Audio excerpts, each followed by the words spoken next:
आज Doubtnut app download करें। Doubtnut पर अपने सभी गणित, रसायन विज्ञान, भौतिक विज्ञान और जीव विज्ञान के डाउट्स का करो सफाया। बस प्रश्न की फोटो खींचो, एक ही प्रश्न को क्रॉप करो और तुरंत वीडियो सोल्यूशन पाओ। अभी डाउनलोड करें।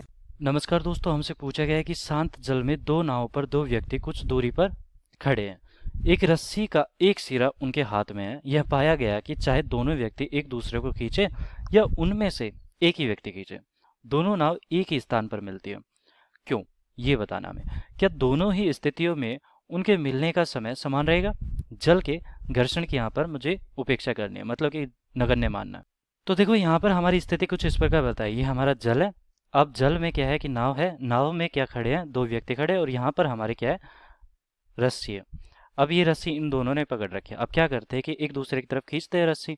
तो कुछ इस प्रकार ये एक दूसरे की तरफ खींच रहे हैं, मतलब कि खुद की तरफ खींच रहे हैं। तो खींचने से यहाँ पर क्या हो रहा है कि देखो, मान लिया कि प्रारंभ में क्या था कि इन्होंने रस्सी को नहीं खींचा था। तो उस समय मान लिया कि हमारा जो इन दोनों का द्रव्यमान केंद्र है, ये मान लिया कि हमारी एक वस्तु है, एक दूसरी वस्तु ये हो गया। तो m1 द्रव्यमान इसका हो गया, m2 द्रव्यमान इसका हो गया। तो मान लिया कि द्रव्यमान केंद्र कहीं यहाँ पर है, इसके बीच में।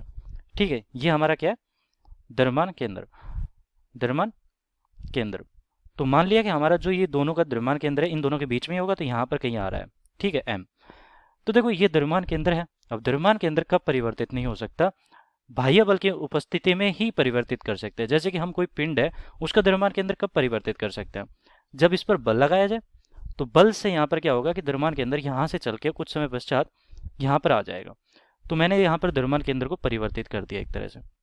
लेकिन अगर मेरे पास बाह्य बल अनुपस्थित है, बाह्य बल अनुपस्थित है, तो मेरा द्रव्यमान केंद्र परिवर्तित नहीं होगा। अनुपस्थित है तो मेरा यहाँ पर द्रव्यमान केंद्र परिवर्तित नहीं होगा। तो यहाँ पर लिख देता हूँ, द्रव्यमान केंद्र अपरिवर्तित रहेगा।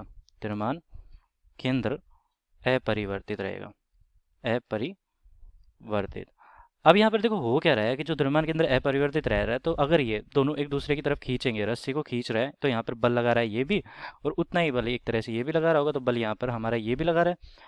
अब क्या करेंगे कि मान लिया कि एक व्यक्ति ही खींच रहा है या दोनों व्यक्ति खींच रहे हैं, लेकिन हमारा निकाय क्या है? निकाय तो हमारी नाव, जल, और ये जो दो नाव है उसमें दो व्यक्ति खड़े हैं। तो ये पूरा का पूरा हमारा क्या बनता है, एक निकाय बन रहा है यहाँ पर। और अगर निकाय बन रहा है तो यहाँ पर मैं ये कह सकता हूँ कि हमारा जो निकाय है, ये वाला, ये जो निकाय है, इसका द्रव्यमान केंद्र कहाँ पे है? ये वाला है द्रव्यमान केंद्र। तो यहाँ पर अगर द्रव्यमान केंद्र हमारा परिवर्तित नहीं होगा, क्योंकि हमारा यहाँ पर बाह्य बल अनुपस्थित नहीं है। जो बल लगा रहे हैं वो इस निकाय के अंदर अंदर से ही उत्पन्न हो रहा है, खुद ही बल लगा रहे हैं। तो ये हमारा यहाँ पर बाह्य बल अनुपस्थित है, इसलिए द्रव्यमान केंद्र अपरिवर्तित रहेगा। तो चाहे कितने भी जोर से खींचे, चाहे कैसे भी खींचे, चाहे एक व्यक्ति खींचे, चाहे दोनों व्यक्ति खींचे, लेकिन हमारा यहाँ पर द्रव्यमान केंद्र परिवर्तित नहीं होता है। इस कारण ये एक ही जगह पर आकर मिलते हैं। तो हमेशा अगर ये खींचेंगे तो एक दूसरे के पास तो आएंगे, लेकिन हमारा द्रव्यमान केंद्र वहीं पर रहेगा। तो ये जब भी आएंगे कहाँ पर मिलेंगे? मिलेंगे, यहाँ पर लिख देता हूँ, मिलेंगे कहाँ पर? ये द्रव्यमान केंद्र पर हमेशा मिलेंगे, द्रव्यमान केंद्र पर। और इसका मैंने कारण क्या बताया? कारण है हमारा कि जो बाह्य बल है वो अनुपस्थित है, इस कारण द्रव्यमान केंद्र अपरिवर्तित रहेगा। तो ये हमारा कारण है यहाँ पर। तो पहला उत्तर तो यहाँ पर ये आ चुका है। अब कह रहा है कि क्या दोनों को स्थितियों में उनके मिलने का समय समान रहेगा? देखो, बल लगा रहे हैं तो बल की वजह से यहाँ पर क्या हो रहा है, एक तरह से एक व्यक्ति है धीरे धीरे खींच रहा है इसे, तो धीरे धीरे खींच रहा है तो धीरे धीरे यहाँ पर पहुंचेंगे। लेकिन अगर बल बहुत ज़्यादा लगा दे, मतलब कि दोनों व्यक्ति जल्दी जल्दी इसे खींचने लग जाए, तो जल्दी जल्दी यहाँ पर पहुंच जाएंगे। तो एक तरह से उनके बल पर निर्भर कर रहा है यहाँ पर। तो मैं क्या कह सकता हूँ कि मान लिया कि एक व्यक्ति खींच रहा है, एक व्यक्ति खींच रहा है, तो यहाँ पर मुझे क्या लगेगा? ज़्यादा समय लगेगा, ज़्यादा समय लगेगा। और अगर दोनों के दोनों व्यक्ति खींच रहे हैं, दोनों के दोनों अपनी तरफ खींच रहे हैं रस्सी को, तो जल्दी जल्दी खींच रहे होंगे। तो यहाँ पर दोनों व्यक्ति खींच रहे हैं, तो हमारा जो समय लगेगा वो ज़्यादा होगा। तो दोनों व्यक्ति खींच रहे हैं, क्या? रस्सी को खींच रहे हैं, तो क्या होगा? यहाँ पर कम समय लगेगा, कम समय। तो ये हमारे उत्तर हो जाएंगे। कम समय लगेगा जब दोनों व्यक्ति खींच रहे हैं। समय तो अलग अलग लग सकता है, लेकिन जो मिलेंगे वो द्रव्यमान केंद्र पर ही मिलेंगे हमेशा, क्योंकि यहाँ पर बाह्य बल अनुपस्थित है, मतलब कि द्रव्यमान केंद्र अपरिवर्तित रहेगा। धन्यवाद।